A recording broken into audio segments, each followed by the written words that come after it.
After the end of World War II, the world was split into two, East and West. This marked the beginning of the era called the Cold War.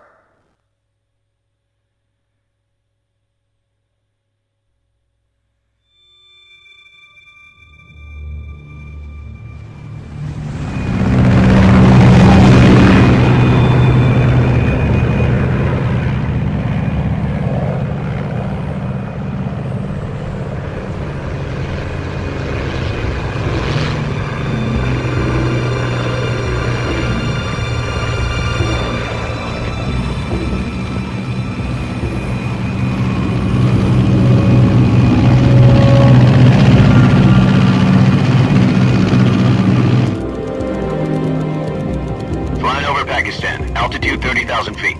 Approaching Soviet airspace. 20 minutes to drop off. Commencing internal depressurization. Equipment check. Arm main parachute. All right. You ready to go? Drop zone still showing a high pressure mass. Cav okay. Good. We've got high visibility.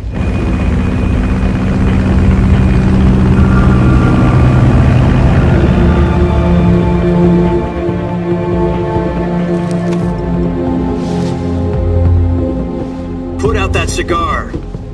Connecting oxygen hose to interior connector. Put on your mask.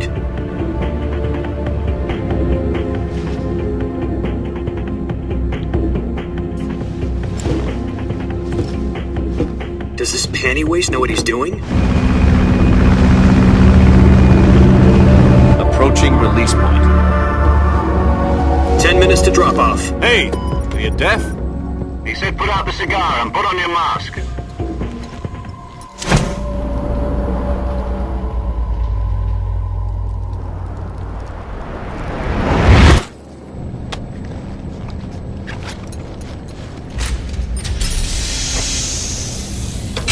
Depressurization complete. Checking oxygen supply. 6 minutes to drop off. Opening rear hatch.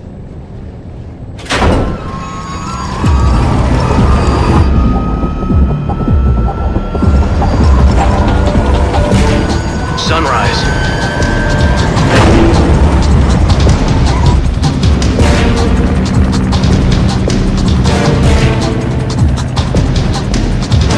External temperature minus 46 degrees Celsius. 2 minutes to drop off. Stand up. You'll be falling at 130 miles per hour. Try not to get frostbite from the wind chill. 1 minute to drop off.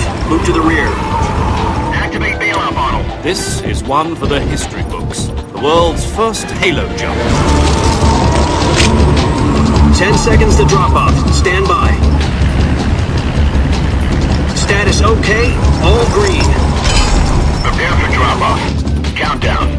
5, 4, 3, 2, 1. Spread your wings And fly. God be with you.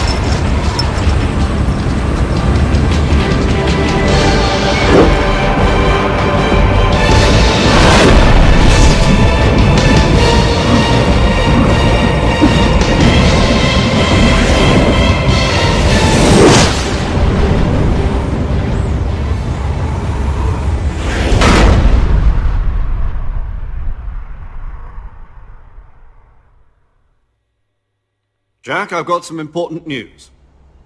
The head of the CIA has finally given us the green light for the virtuous mission. Virtual mission?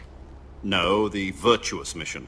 The future of our Fox unit depends on it. If it succeeds, we'll be officially organized into a unit. Virtuous mission? Sounds like some kind of initiation ritual. You know, don't get cocky. This isn't a training op. Right. So what exactly is this wonderful mission? Well, about 2 years ago, a certain Soviet scientist requested asylum in the West through one of our moles. His name is Nikolai Stepanovich Sokolov. He's head of the OKB-754 Design Bureau, one of the Soviets' top-secret weapon research facilities, and the East's foremost expert on weapons development. Sokolov? Isn't he that famous rocket scientist? The very same. On April the 12th, 1961, the Soviets achieved the first manned spaceflight in history. The Earth was blue, but there was no God. Well spoken. The rocket that carried Yuri Gagarin into orbit was the A-1, known as the Vostok rocket.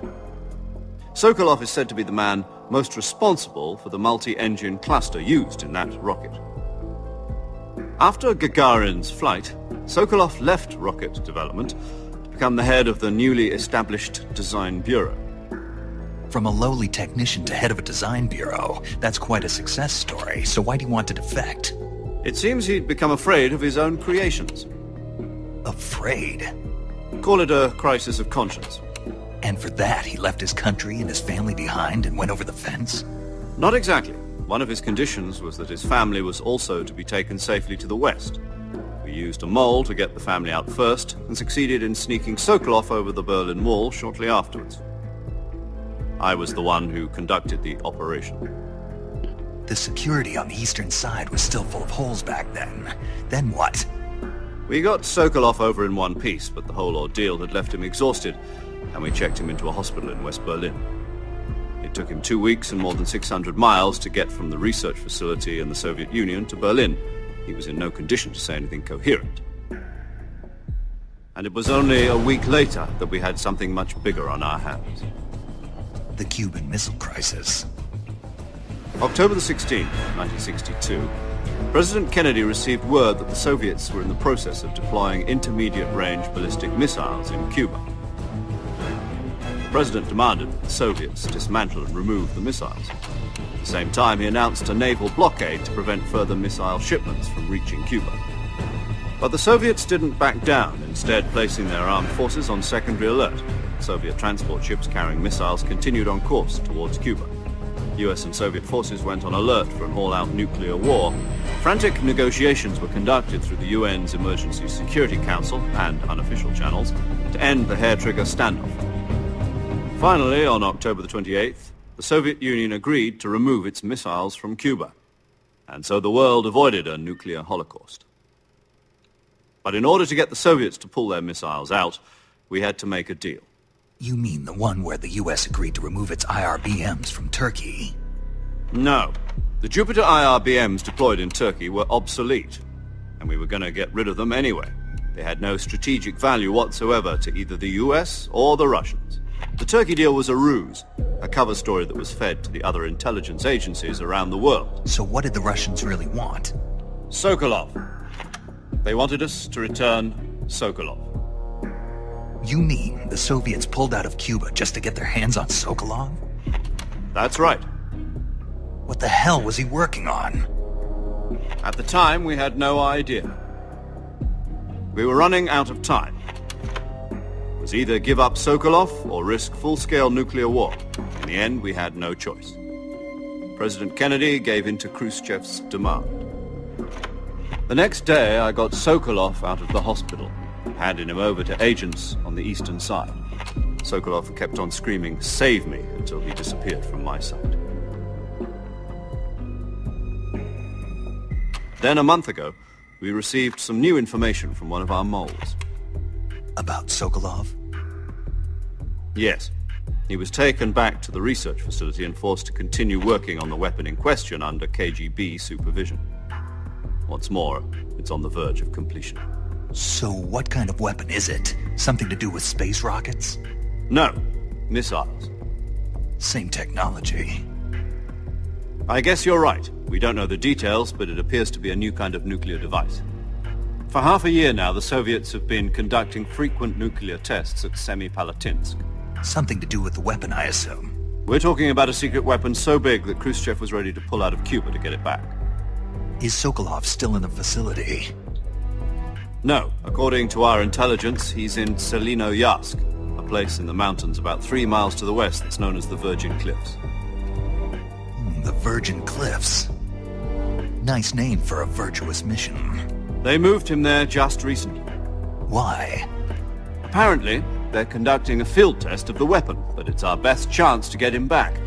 This mission would never have been possible if he was still in the research facility.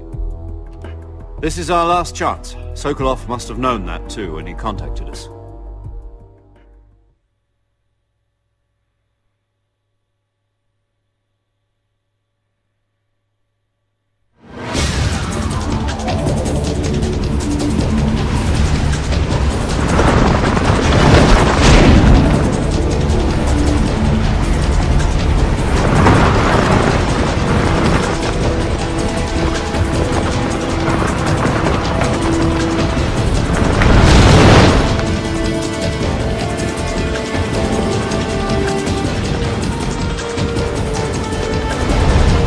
Listen up, Jack. Your mission is to infiltrate Selino Yask in the Soviet mountains, ensure the safety of Sokolov, and bring him back to the West.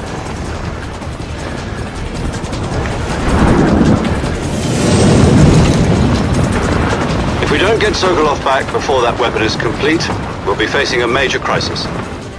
The clock is ticking.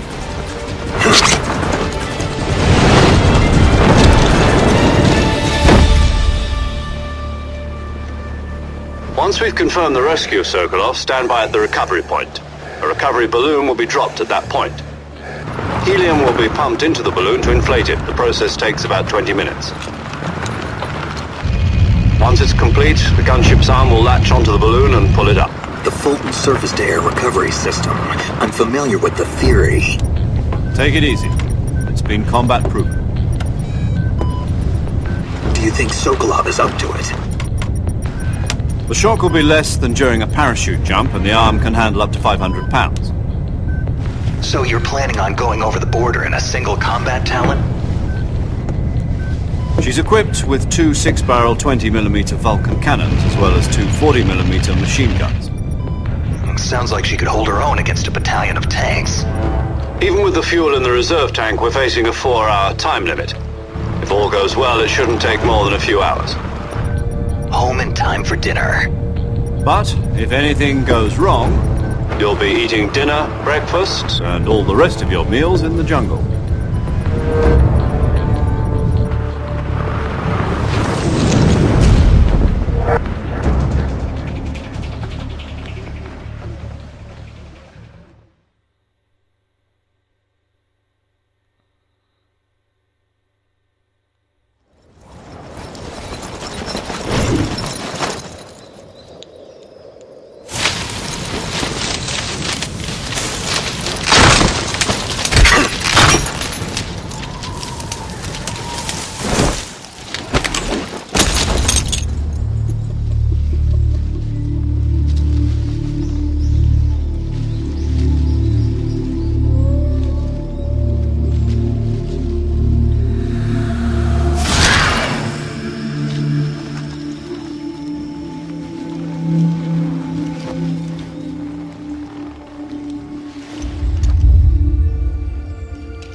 Do you copy?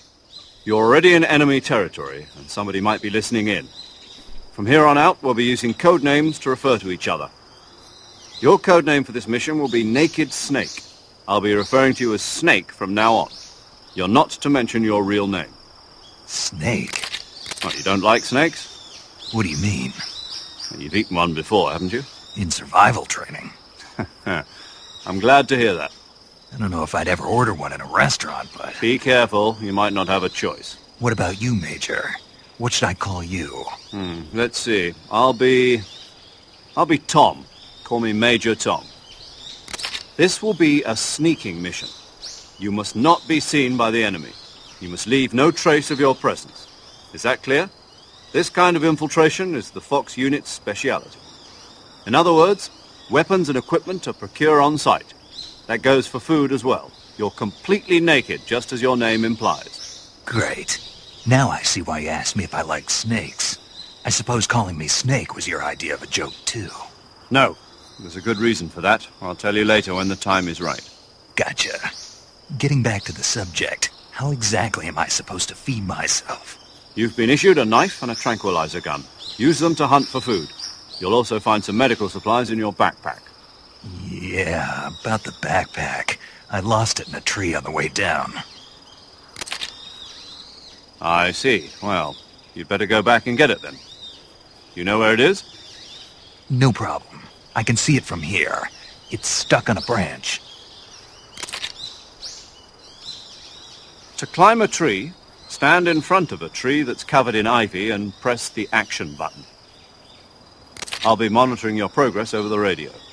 We can't risk violating Soviet airspace, but I'll be in the gunship. My frequency is 140.85. I'll give you a call if I need to talk to you. If you need to talk to me, use the send function. Okay, Snake, go get your backpack.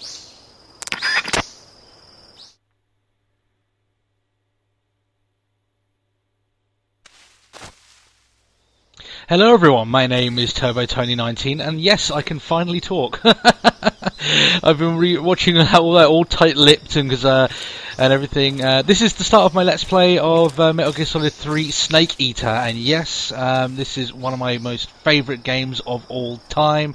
I'm really excited to be doing the Let's Play of this. I'm doing the HD version that was released for Xbox and PS3. So yeah, the reason why I'm just kind of halting here is that I know this game. I've played it hundreds of times, and I know that in a bit I won't be able to talk that much more. So yeah, this is my first Let's Play. I'm going to be doing it from start to finish because I absolutely adore this game. This game is awesome. So yeah, I'll be excited to do that. But yeah, I'm just get going, really. Yeah, in the original version you couldn't move the camera around like I'm doing now. A lot of things changed in the HD version, well, the substance version. But yeah, let's carry on here now. And I've played, like I said, I've played this and completed this countless times. So I'm going to keep tight-lipped on all the cutscenes, and you can view them all. What have I got so far? I've got a knife. Let's get this snake here. Still got to get used to the buttons, right? Get some good eating already. Nice, nice, nice. Right, let's go get our backpack here. Right up here. Lovely. And like I say, I've played this a few times, but like every now and then I have to kind of relearn the. Ah, there we go. That's fine. And we're rolling.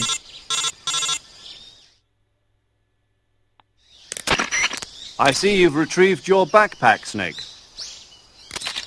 To equip a weapon, it's necessary to take it out of your backpack. In the survival viewer, choose Weapon from the backpack. Your available weapons will be displayed in a window in the upper left. From that list, choose the weapon you want to equip and press the Enter button. I kind of already know. For other equipped items, just do the same thing from Item. Got it. I will talk over Use stuff the that's got no real backpack. use like this. Yep, so that's right. Just to keep it better. Survival is fundamental to this mission.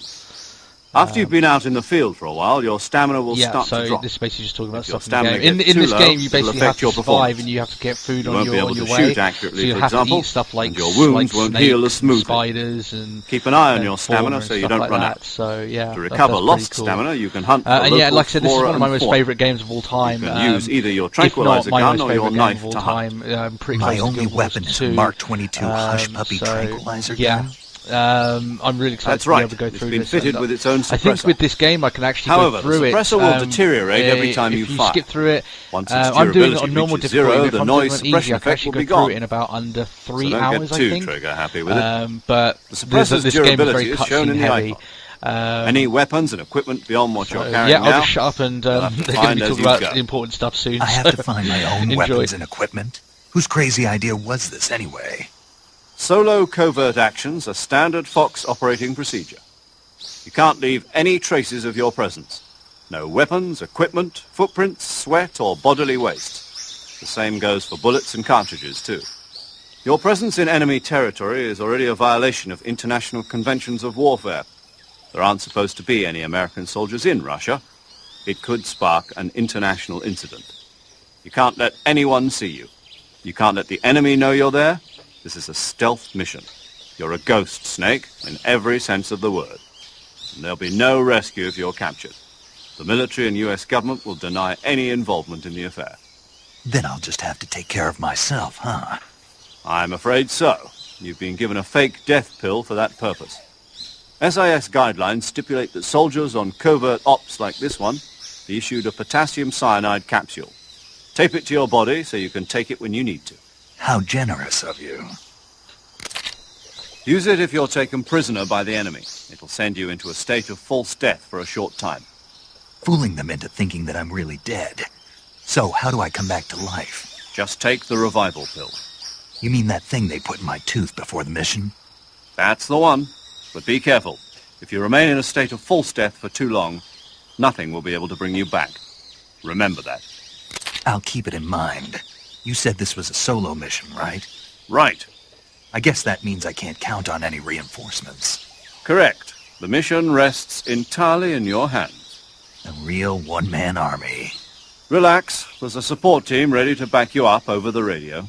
Who? I'll introduce them to you. This time, survival is of utmost importance. The first member of the support team will be in charge of monitoring your physical condition, acting as a medic, so to speak, as well as recording your mission data. She's a member of Fox as well, and she's here on the gunship with me. She? Hello, Snake. I'm paramedic. Nice to meet you. Paramedic. As in a medic who comes in by parachute. Aren't you going to tell me your real name? Are you going to tell me yours, Mr. Snake? My name, huh? It's John Doe. And they call you Jack for short. You're a regular Captain Nemo. A name means nothing on the battlefield. After a week, no one has a name. What's your name? Jane Doe. Very funny. I wasn't joking, but I'll tell you my name only if you manage to make it back alive. My frequency is 145.73. She's also in charge of recording your mission data. Whenever you want to save, send a message over the reserved save frequency, 140.96. So saving lets me record my mission data. That's right. It also records the state of your health. Good to know. There's one more person I want to introduce you to, Snake. Huh? Speaking of snakes, you remember the boss, don't you? A legendary soldier and your mentor. Actually, it was the boss that got the DCI's authorization in the first place. She's going to be serving as Fox's mission advisor. The boss is? She also helped me plan this mission. She and I were at SAS together. Jack, is that you? How many years has it been? Boss? That's right. It's me. Talk to me. Let me hear your voice. It's been 5 years, 72 days, and 18 hours. You've lost weight. You can tell just by the sound of my voice. Of course I can. I know all about you. Really? Well, I don't know anything about you. What's that supposed to mean? Why'd you disappear on me all of a sudden? I was on a top-secret mission. You didn't need me anymore.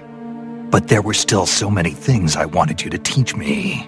No, I taught you everything you needed to know about fighting techniques. I taught you all I could. The rest you needed to learn on your own. Techniques, sure. But what about how to think like a soldier? How to think like a soldier? I can't teach you that. A soldier needs to be strong in spirit, body, and technique. And the only thing you can learn from someone else is technique. In fact, technique doesn't even matter. What's most important is spirit. Spirit and body are like two sides of a single coin. They're the same thing. I can't teach you how to think. You'll just have to figure it out for yourself. Listen to me, Jack. Just because soldiers are on the same side right now doesn't mean they always will be. Having personal feelings about your comrades is one of the worst sins you can commit. Politics determine who you face on the battlefield. And politics are a living thing. They change along with the times. Yesterday's good might be tomorrow's evil. Is that why you abandoned me? No, it had nothing to do with you. I already told you, Jack. I was on a top-secret mission. A soldier has to follow whatever orders he's given. It's not his place to question why. But you're looking for a reason to fight. You're a natural-born fighter, but you're not quite a soldier. A soldier is a political tool, nothing more. That's doubly true if he's a career soldier. Right and wrong have no place in his mission. He has no enemies and no friends. Only the mission. You follow the orders you're given. That's what being a soldier is. I do whatever I have to get the job done. I don't think about politics. That's not the same thing. Sooner or later, your conscience is going to bother you. In the end, you have to choose whether you're going to live as a soldier or just another man with a gun. There's a saying in the Orient, loyalty to the end. Do you know what it means? Being patriotic. It means devoting yourself to your country. I follow the president and the top brass. I'm ready to die for them if necessary. The president and the top brass won't be there forever. Once their terms are up, others will take their place. I follow the will of the leader, no matter who's in charge. People aren't the ones who dictate the missions. Then who does? The times. People's values change over time, and so do the leaders of a country. So there's no such thing as an enemy in absolute terms. The enemies we fight are only enemies in relative terms, constantly changing with the times. As long as we have loyalty to the end, there's no point in believing in anything, even in those we love. And that's the way a soldier's supposed to think? The only thing we can believe in with absolute certainty is the mission, Jack. All right, but do me a favor. What is it? Call me Snake. Snake. Oh, right. Your codename is Snake. It suits you well. That's right. The legendary unit that the boss put together during World War II was a snake. The Cobra unit, a group of heroes that brought the war to an end and saved the world. As long as you've got a legendary hero backing you up, you'll be fine. Isn't that right, Snake? Yeah, I can't think of anyone else I'd rather have with me. Oh, and one more thing, boss. Yes? It's good to hear your voice again. Same here. After all, who knows if either of us will make it out alive? Snake, you are always best at urban warfare and infiltrating buildings. But this is the jungle. Survival is going to be key. Those CQC techniques I taught you are sure to come in handy. CQC? Close quarters combat, huh? I've been in the Green Berets for the past few years. I'm probably pretty rusty. Not to worry. I'll be here to help you remember. After all, this is your first actual survival mission. I'll be supporting you over the radio. Where are you, boss? Next to the Major? The boss is communicating with us by radio from aboard a Permit-class submarine in the Arctic Ocean. My frequency is 141.80. Call me if you need my advice on battle techniques. Gotcha. Your mission is to retrieve Dr. Sokolov. Dr. Sokolov is being held in an abandoned factory located to the north of your current position. Avoid heavy combat and don't let anyone see you. Don't forget that this is a stealth mission.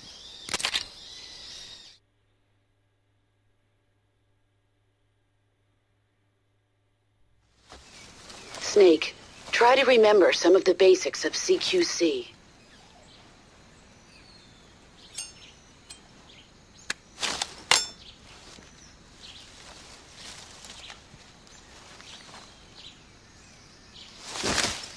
Commencing virtuous mission now.